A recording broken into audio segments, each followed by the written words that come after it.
So, we are the demonstrators for today's afternoon. I am Teacher Malcolm Salcedo. I'm Dexter Kikiluya. I am Teacher Beverly. And now we have Teacher Maruya to be the first one to take on the floor. So good afternoon, students. I am Dexter Kikiluya. You can call me Teacher Dexter or Teacher Dexter. So before we begin, may I request everyone to please stand for our prayer.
Yeah, come on.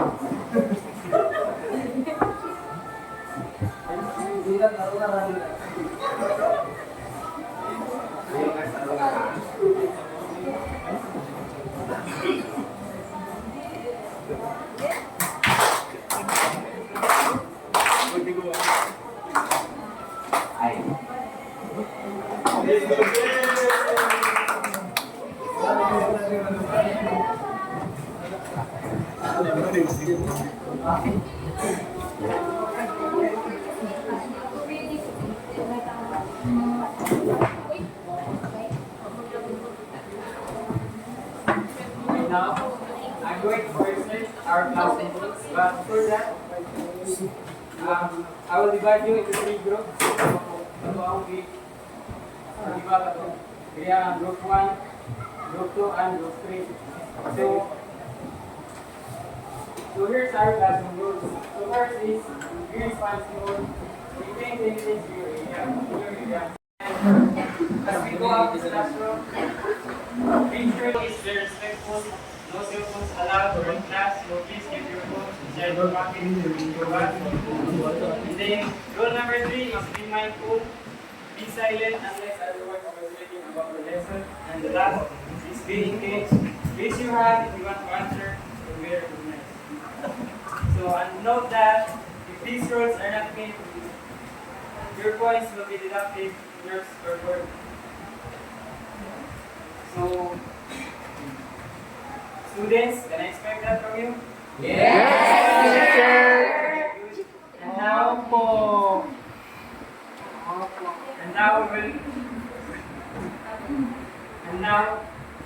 we're going to have an activity, and it's called the temperature jump challenge. So we request every group to please stand and form a line. Let's go, group 1. Show our best.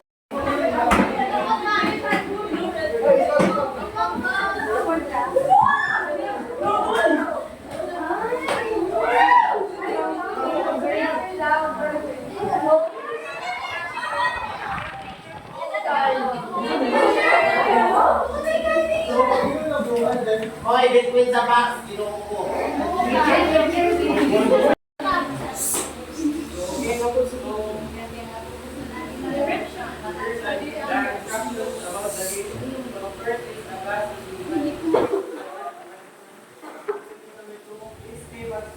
Must formalize standing within between the red and blue box.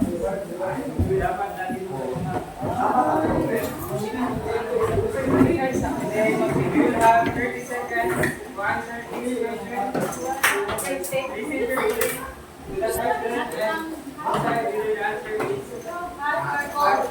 If your answer is hat, represents color red, and if your answer is full, represents color blue.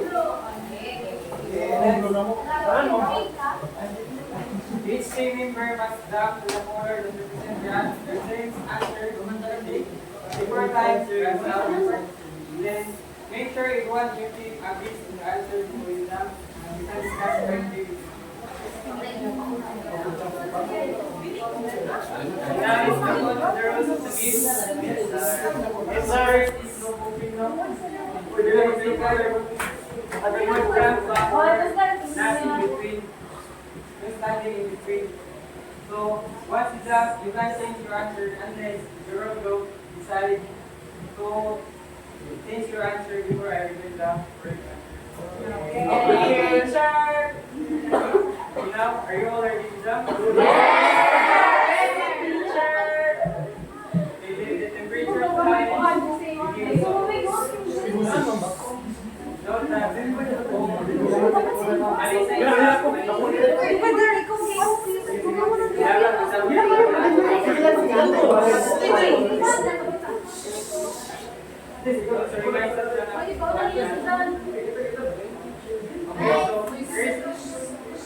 Please be reminded about the classroom rules, everyone, that be silent unless otherwise speaking about the lesson.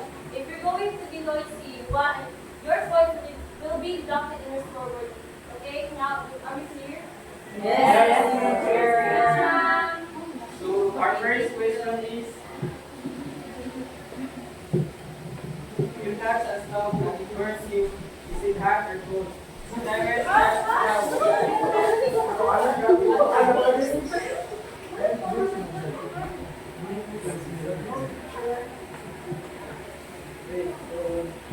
Okay, time is up. The word answer is hot. Next question is,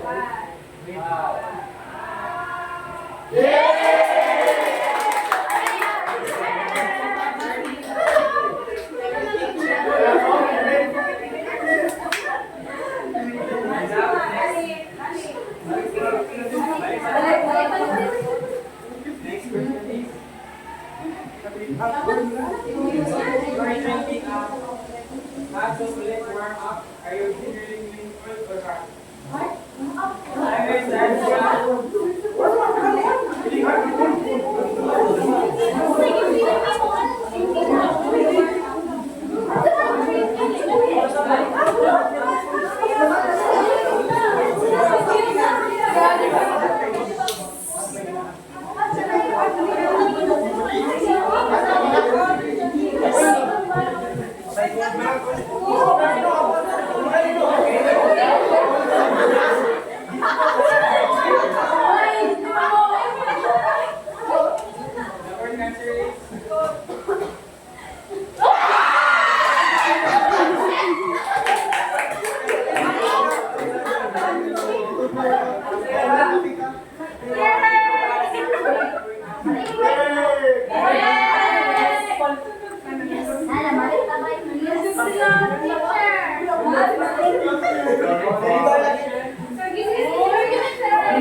word answer is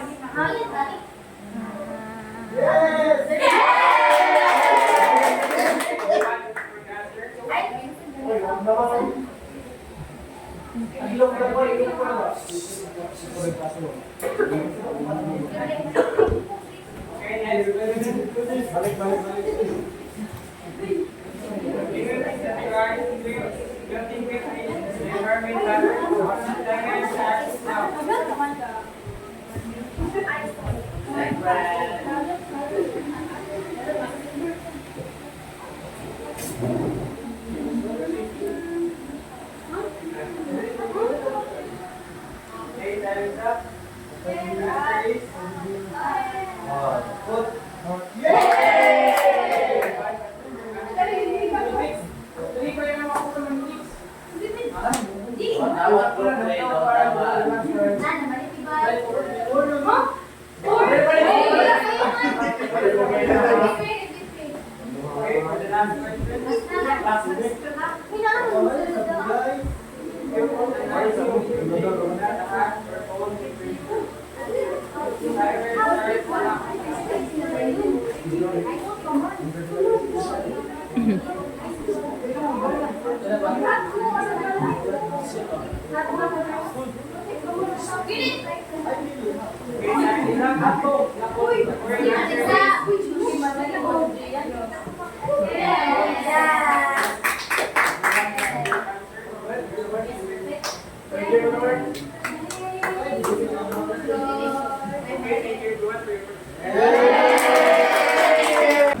Now, I would like to ask, okay, students, what do you feel during our activity?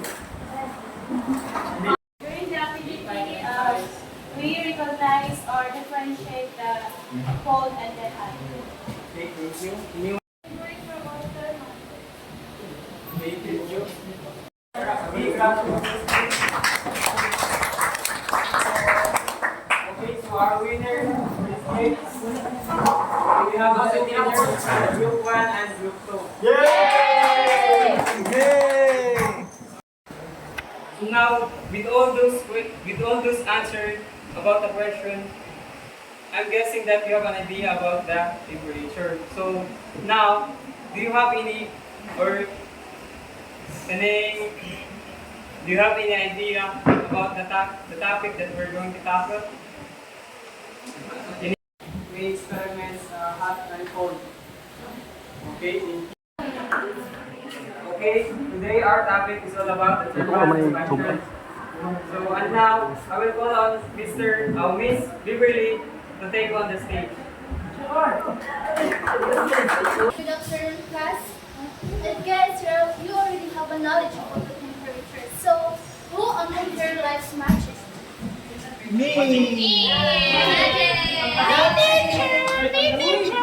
Well, today we're going to make something that looks like a little magic, but it's actually a pure science. We're going to make a balloon inflate without blowing into it. Inflate means mahanginan natin siya without blowing into it. It is impossible or possible? Possible, you say. So, first, let's meet our stars for today. A simple empty bottle, a regular balloon, and a bowl of hot and cold water. So, what do you notice about our bottle today? Is there anything inside? And exactly, it's full of air, but we can't see it. So, I'm going to carefully stretch this balloon over the mouth of our bottle, just like putting a hat on it. And now, class, ready for the science magic? So, I'm going to put this bottle and the balloon over the top of it into this bowl of hot water, and let's see what happens. Dati lang.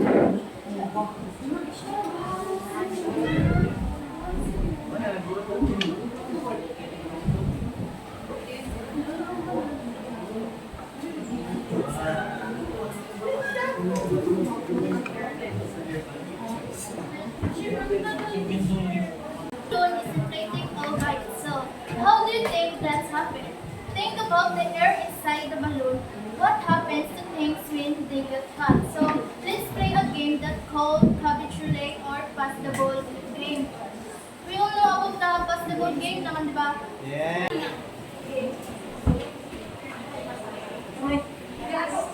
Class, are you ready? Yes!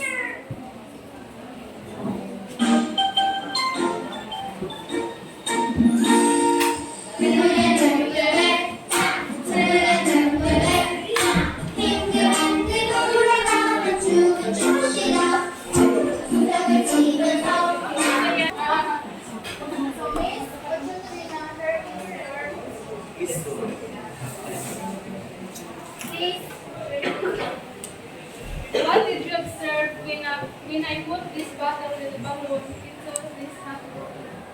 So as I observed, when the basin filled with hot water, the balloon is rising. Good idea. So when we put the bottle into this bowl of hot water, the air inside gets warm. And when the air gets warm, it makes more space. So they expand or it inflates. So since the balloon are on the way to throw off and since the balloon is on the way to throw off the air, the balloon pushes up and inflates it. So what will happen if we put this bottle into the bowl of cold water?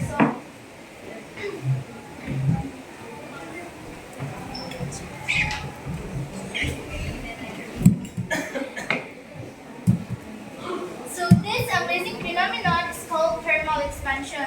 Thermal means heat and expansion means getting bigger. So when things get hot, they expand. So let's continue our game.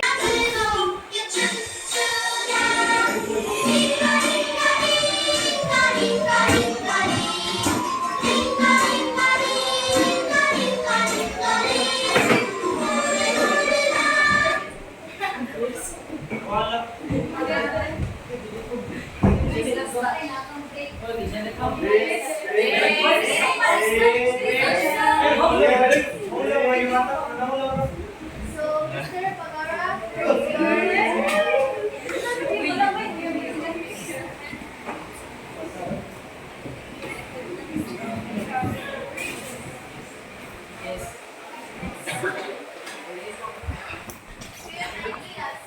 temperature affects the movement and spacing of air molecules. So when the temperature increases, the air pressure inside the balloon is also increased. That's why the balloon inflates. So what will happen to this bowl of cold water? So let's observe. Sa tunog, stop.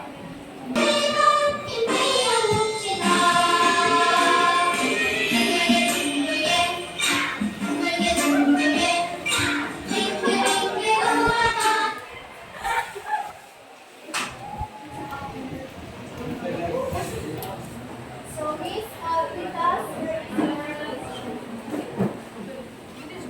please read it aloud. Yun ako.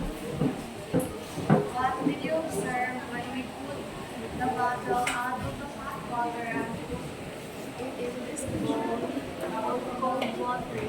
Kuan, nag-use. We got it. And so the air inside the bottle gets cold. It does the opposite of expanding. It contracts or may gamay or sa what Alvita said na here. So it takes up less space. That's why the balloon deflates. So what did we learn today about thermal expansion?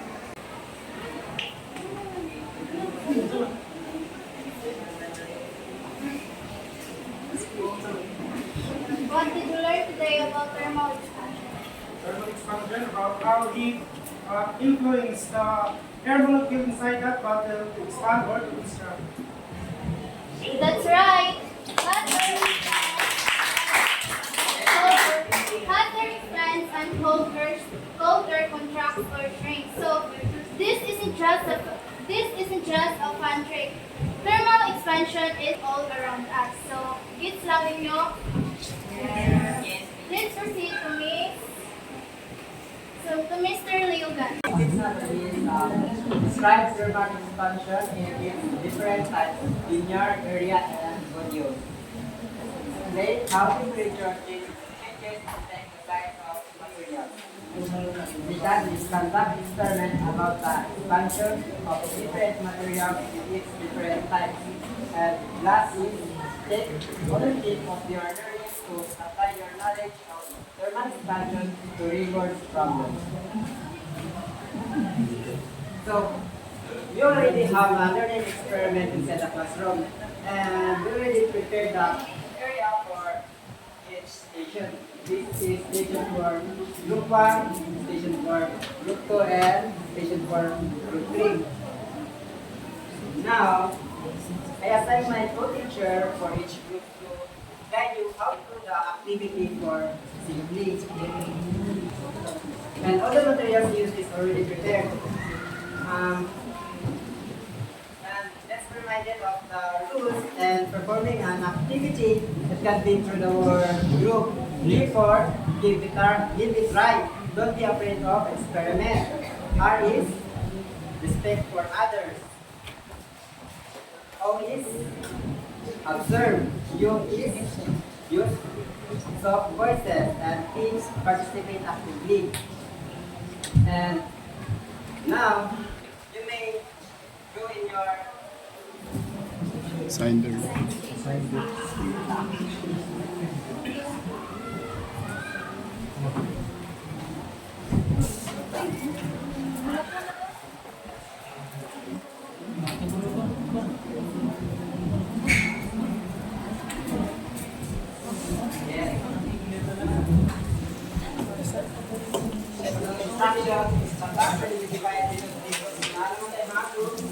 So group 1 will go to station 1, and group 2 will go to station 2, and group 3 will go to station 3. Then repeat. Each group will be given a worksheet to answer. Okay. Ang 1 is maumana mo sa 1 of experiment o pag-observe, mag-go mo sa station 2. And ang station 2, if maumana po mo experiment na nakuha ninyo yung observation ninyo, mag-go mo to group 3. And ang group 3 naman is mag-go sa group 1. That's station 1. So, magulat sa dito. Yes. Kaya kuan ma'am, sa each station is nag-different man yun sa types of different types of expansion. So, naging malaman na po yung madali. So, sabot-sabot lang sa tanong.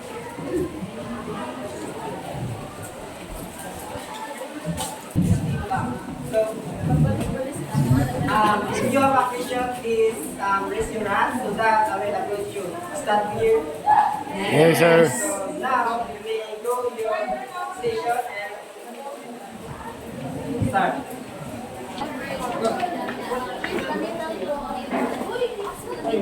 What's up? Guys, so hindi ka muna mag-try. Buhaan ninyo para mas mali. Buhaan nyo kakang nila pagbutang sa bakal.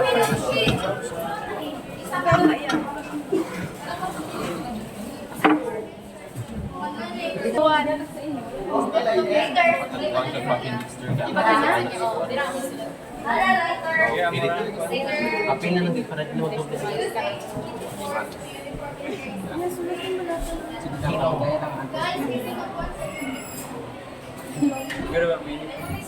So, pag dali ulit mo.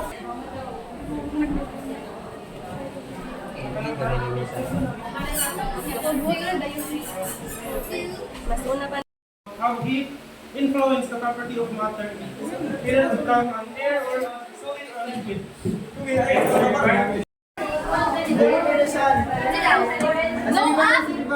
Blow up na ba? Ay, dili. Ay, kaysa naman. Ay, nag-video naman si... Blow up bar. Oh, sige na.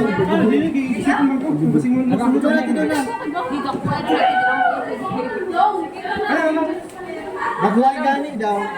Kamay lang, Corn. Kamay lang. Dali ka kamay. Ano dyan na? Para, sana ko. Ay, papa. Saka na.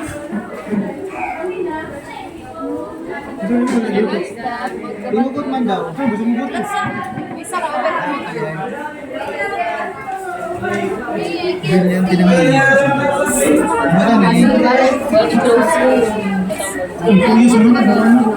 Marami.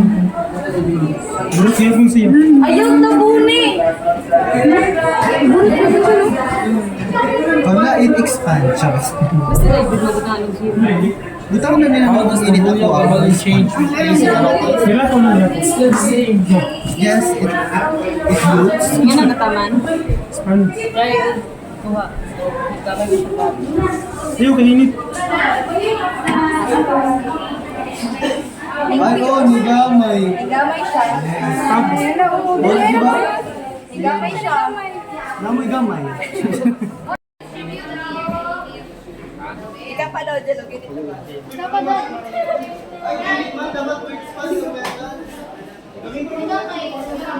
No, lagi ko kaano sa nalita.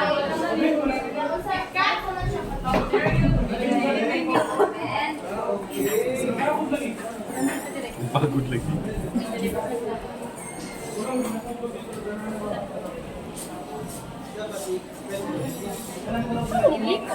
Try daw ninyo. Try daw ninyo. Ano, babe? Sabi mo yung mainit ang phone.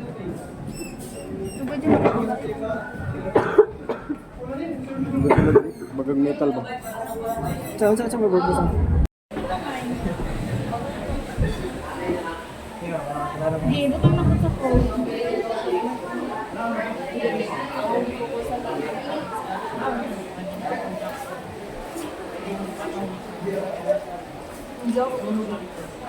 Wala ko?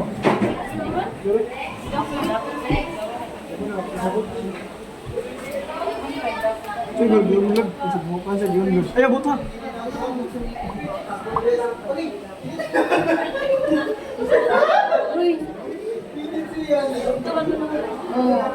Wala sila mo, ato na demonstration. Ano mo? Ano us? Roos. Naigot na din.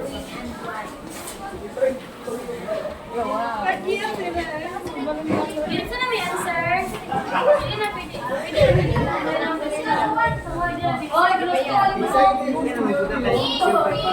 Pwede balik na yung temperature. Yan ang size po. Balik na po yung temperature. Dali niya, pwede kaya ng good.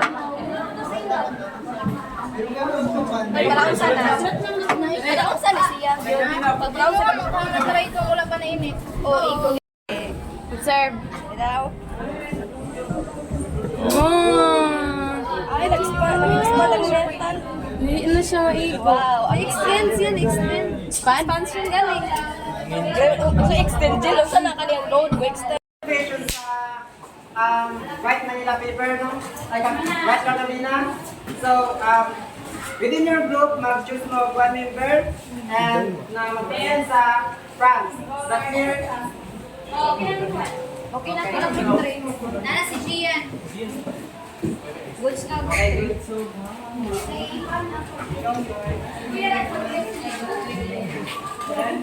okay, we'll start na sa group 1. Muna, group 1. Yes!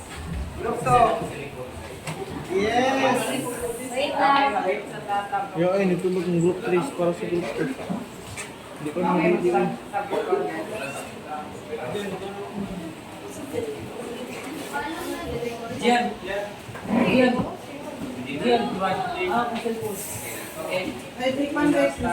Once again, good afternoon everyone. So this is our answer for the group 1.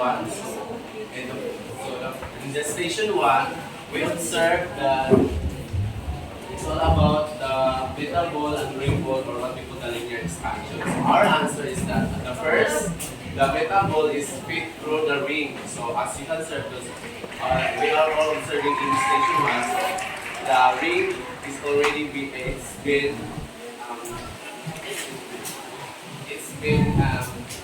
through the hole of the ring. But when the metal ball is heated, it expands due to the thermal expansion. In short, heating makes the ball bigger, so it can not pass. It can pass. So in station 2, so this is our answer. So the volume of the balloon changed because of the thermal expansion. So the influence of heat change or expand the balloon so that it inflates. And then in the station 3, it is the aluminum sheet. So our answer is, if the aluminum sheet is heated, it will curve due to influence of heat. So when the aluminum sheet is heated, because we tried that earlier in the aluminum sheet earlier, the aluminum sheet is straight, but when it's applied heat, the aluminum sheet turns into curve. Yes. That's all. Thank you.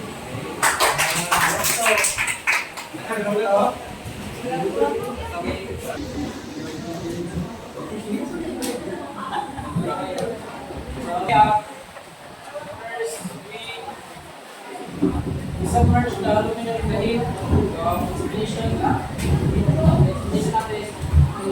We observe that the aluminum sheet is packed material during the process the aluminum wet. So, babad ako sa kalayo ng bilang minutes.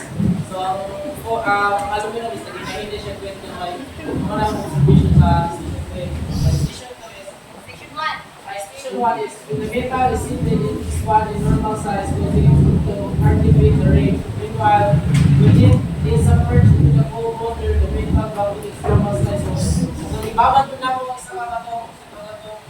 Para syempre, magbukan, babad ko sa layo, bilang oras.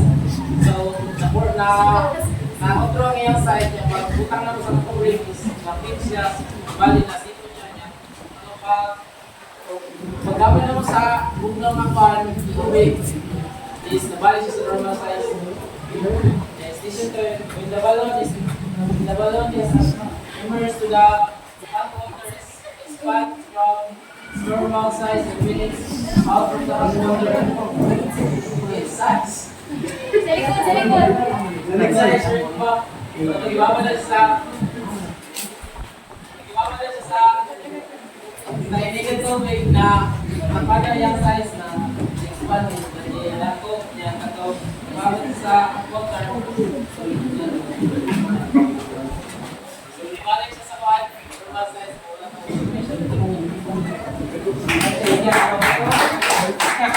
Say something. Good afternoon, everyone. Our first experiment is station 2. The temperature increases the more constant first. The balloon was placed in the first. The balloon was placed in the top phase of the hot water. The first balloon expands and occupies the opening at the top. So, the balloon observed is when the piece of balloon was nagbayong pa siya kamay and ibutang niya siya sa front. Ibutang niya siya sa top na water, balloon is expanded siya. And as a station 3 na yun, yung aluminum sheet was placed in an open flame, gradually expanding the process of aluminum sheet.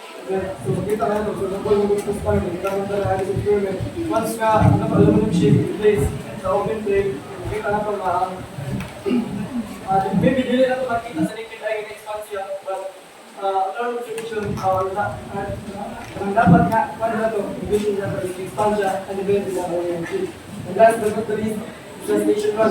Expected outcomes, the piece of metal should be stopped when heated. But in our observation, there are some factors that hinders our outcome. First, the power was not enough to make the metal expand. And second, maybe because of the repetitive use of the equipment, we did not get the desired outcome. So, first, para mag-expand ako sa kapal, sa object, or katong metal, kailangan na ito ka ng constant heat. So, sa mong attempt sa pagbuhat sa experiment, wala kayo nang makabuhat. Second is, maybe tungkol sa balik-balik na mag-perform the equipment, because scope na pag-heat, maybe, wala kayo nang kuha ang design of the which is stop na pag-heat. So that's all you do. So now, teachers of Sega will explain why that material is found.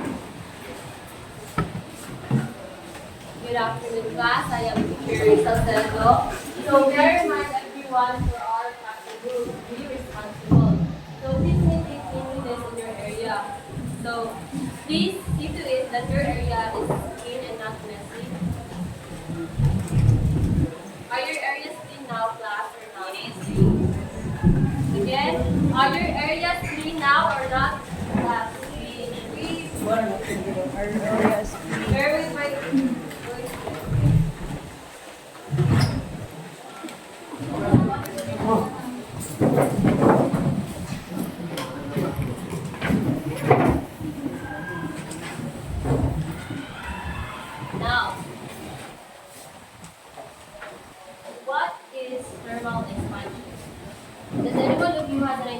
what is thermal expansion? Anyone from the class? Anyone? Yes, Mr. Trevor, what for you, in your own opinion or in your own words, what is thermal expansion? Thermal expansion is about how heat influence the expansion of a matter. For example, in a balloon, when a balloon is exposed into a hot environment, it expands. And thermal expansion is how heat influence the expansion of a matter. Okay, so according to him is that the heat has an influence in the material. So thermal expansion refers to the expansion or contraction of the dimensions of the solid, liquid, or gas when their temperature is changed. There are three types of thermal expansion, depending on the dimension that undergo change and that are linear. And that are first linear expansion. Second, we have the aerial expansion, and lastly we have the volume or volumetric expansion. Now, let's see to it that this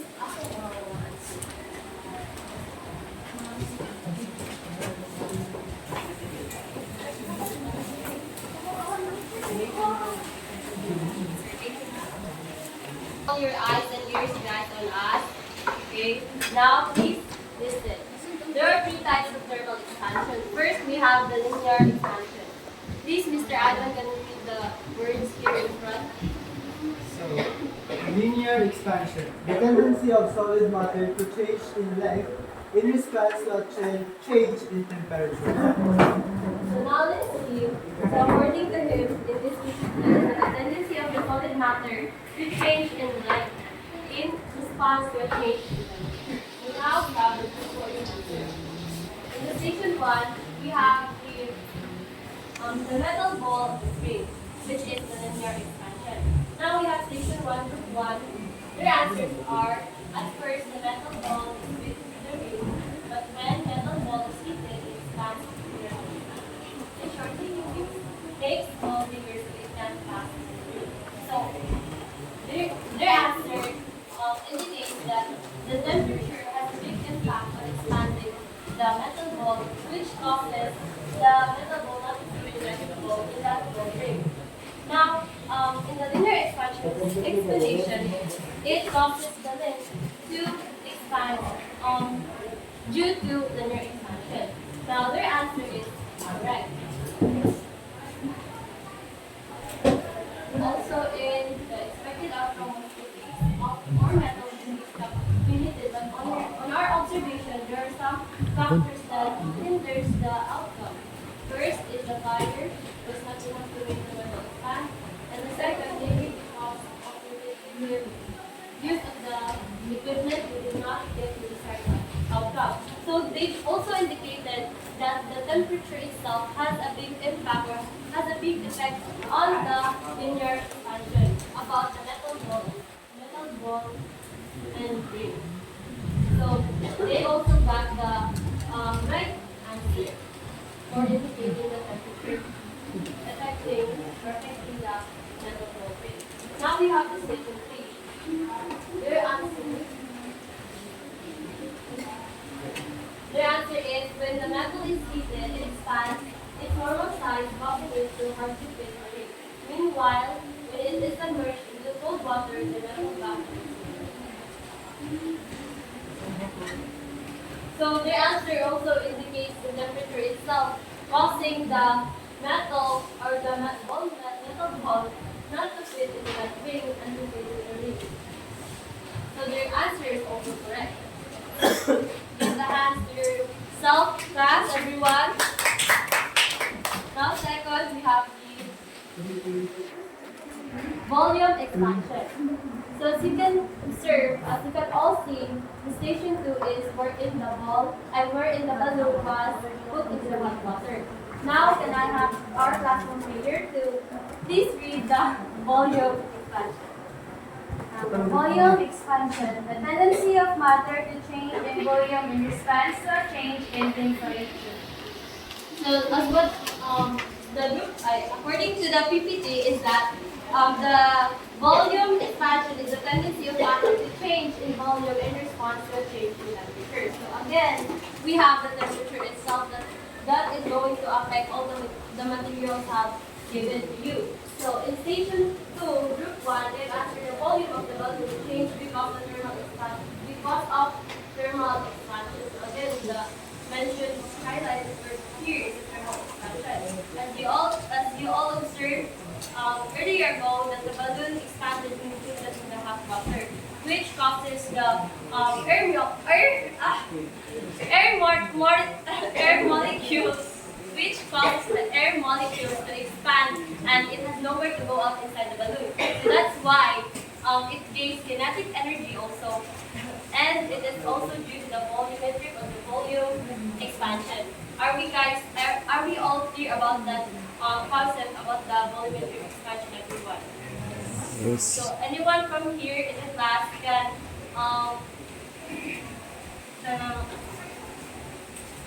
can repeat what I said earlier ago, or has its own opinion about what, or in his own words about the volumetric or volume expansion. Anyone? Or I will just call a name to answer the question. Okay, Miss Continua. Para sa ako dira sa volume expansion kay the moment magud nag-submerge na mo tong balon sa hot water, nag-expand siya tapos na-occupy niya ang volume sa cup. Oh. Na siya sa ako. Para sa ako pag nagkataas ang temperature niya na ang molecule sa katong balon nagka-expand tapos na iya din na-occupy tong space sa opening sa cup. Tungkol sa So, please be the hand to Miss Padulia. Now, all of your answers are correct, which is when the temperature increases, the more expansion occurs. When the balloon is immersed in the hot water, it expands from its normal size. Okay. Now we have the last thermal expansion, which is the areal or the area expansion. So the area expansion is the tendency of solid matter to change in area in response to a change in temperature. Now let's see to it about your answer. Station 3 is the aluminum sheet is heated, it converts to elements of heat. So it's metallic, it's metal atoms.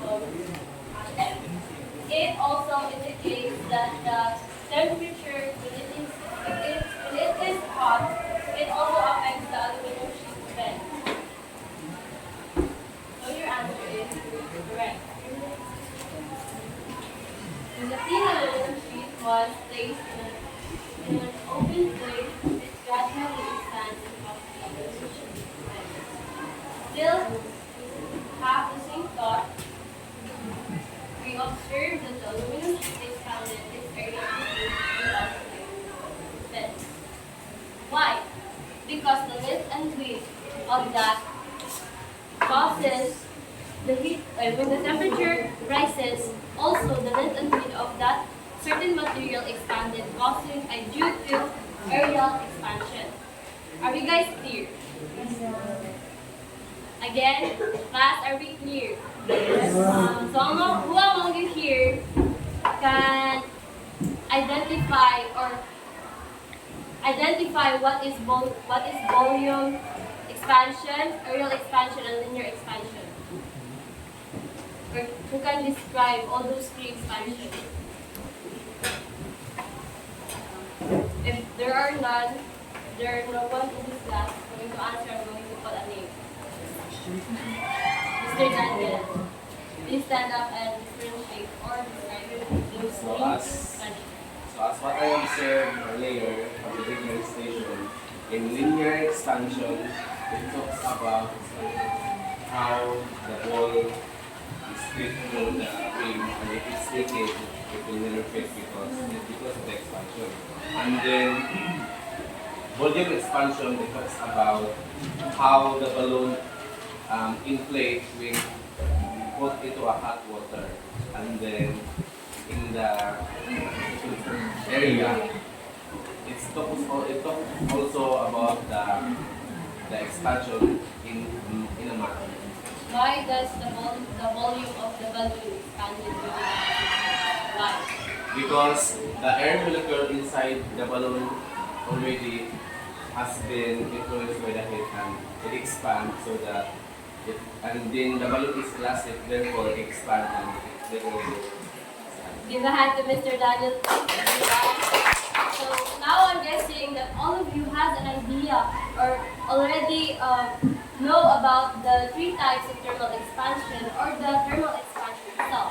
So now let's dig in more deeper about the topic that we had today. So now I'm going to call on our next demonstrator, which is Ms. Alpeche, to take on the floor.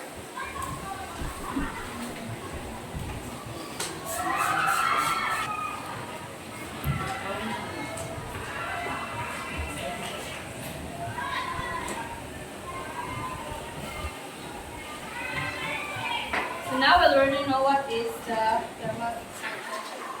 For today's activity, we will talk about the thermal expansion in real life through through experience sharing. So I will be giving each member a marker and a manila paper.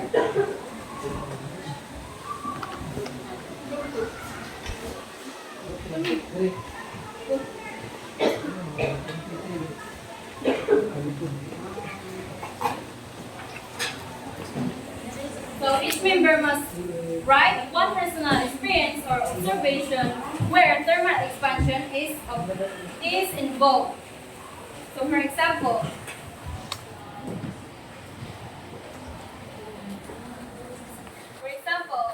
you can write one time our glass cracked while had to coordinate because the glass expanded too quickly. After that, your group will collect and compile, then organize them, and create a short explanation of why thermal expansion is important in each case.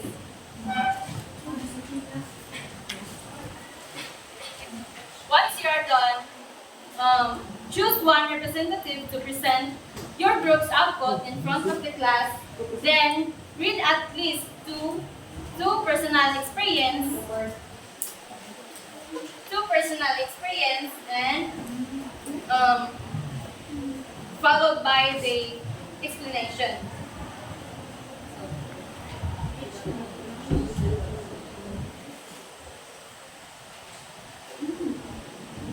10 minutes to finish before we start the presentation. Do you have any questions? So if you have concerns or questions, you can approach me.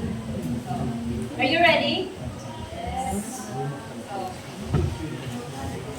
Your time, are you ready now? Your time starts now. Okay, finished or not finished? Pass your paper. Okay.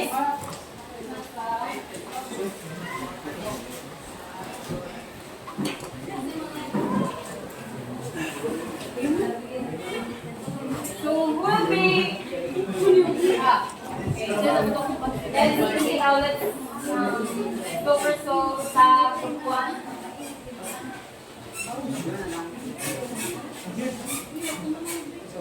Good afternoon, everyone. So this is our output. It is about the real life situation where we apply the thermal expansion in our environment or ourselves. So the situation first is, as we observe, when we bake a bread and put it inside the oven, the raw molded bread will be cooked due to heat.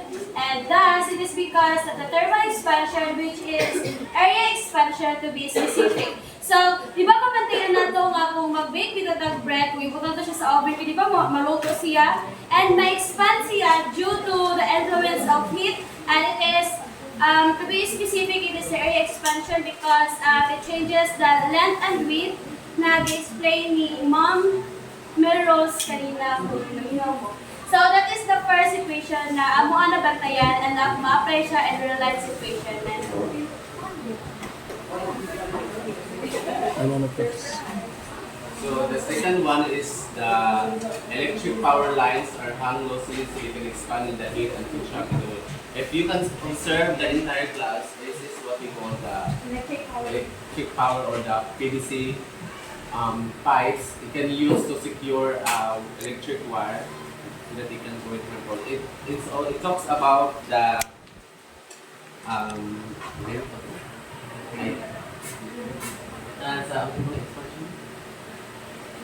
linear expansion also. It talks about the linear expansion. That will work.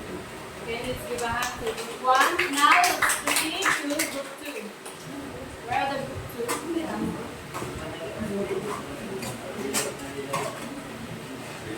Good afternoon, everyone. So our first experience is forging metal utensils or reshaping metals. So the process of reshaping metals is put the metal in flame. So the metal is gradually melt. It makes the workers easily to make the metal expand. So like kanang plate o kanang like sword yana. So this forging metal utensils is apply sa kanang area expansion. The second is, an example is basketball launcher with this. So most of us play basketball or any kind of sports that involves ball. Once nga ang bola is hiyos, try niya butang sa inyo, diba? Mukhalin, mukhain siya. So, that's an example of volume expansion. When the matter is placed the heat or the very heat, it helps the gas molecules to expand. So, sa volume, importance na is to know nga there are things nga tapos sa to itaw na hatag sa to kung daw hatag ito example let us moving maunsa na siya.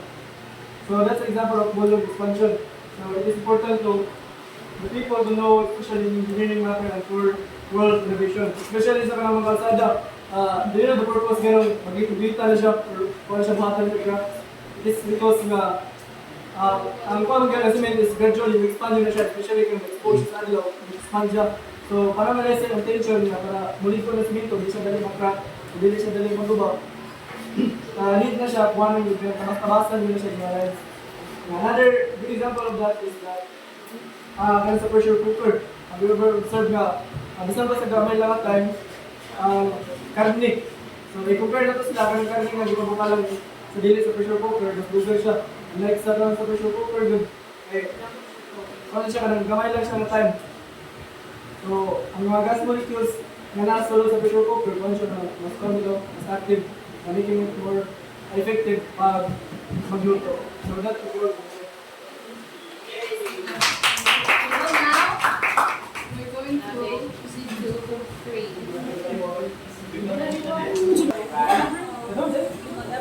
Ikaw ang isa, ako sa isa.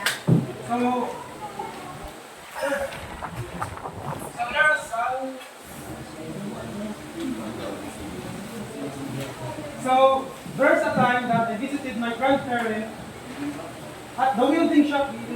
I observed that they use heat to reshape metal. So in this phenomenon, the area expansion is applied. So di ba pag mo kapag bisita ka ng mga welding, sunod na yung metal na nilang i-reshape, kinapainipan di para ma-expand ang width of length sa metal para ma-reshape ko nila or ma-build ko nila. So that's why so in this phenomenon, the area expansion is applied when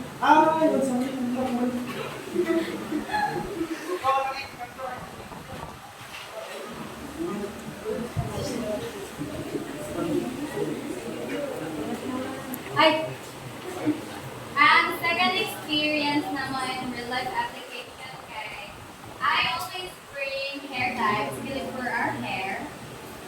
sometimes I put it on my wrist, causing it to stretch. Di ba? Kanang hair tie nga ginagamit na nato usually kay kanang ma-stretch. Ayun siya. For it to be back to its normal size, the thermal expansion applies. So nga naman, kay di ba? Wait lang guys. Okay nga naman. So, pag magkuhan ta og hot water, tapos ibutan na ito itong na-stretch nga ba sa hair tie, mabalik siya sa iyang normal size. Even though the behavior is unusual, sa inyo nakita diri nga kung makuan na submerge siya sa cold water kay ma-contract siya, then pag sa heat kay ma-expand siya. Though, unusual siya sa inyo, but the interaction of materials and the thermal energy because of the hot temperature sa isa ka water o sa material nga sa hair tie, ma-contract siya, so ma-apply gihapon ang ma-apply gihapon ang thermal energy tungod sa change in temperature. Okay, yun na yun. Pero manong po Now, call Ms. Miss Salcedo to take the floor for the evaluation. Okay, please return to your proper seats, everyone.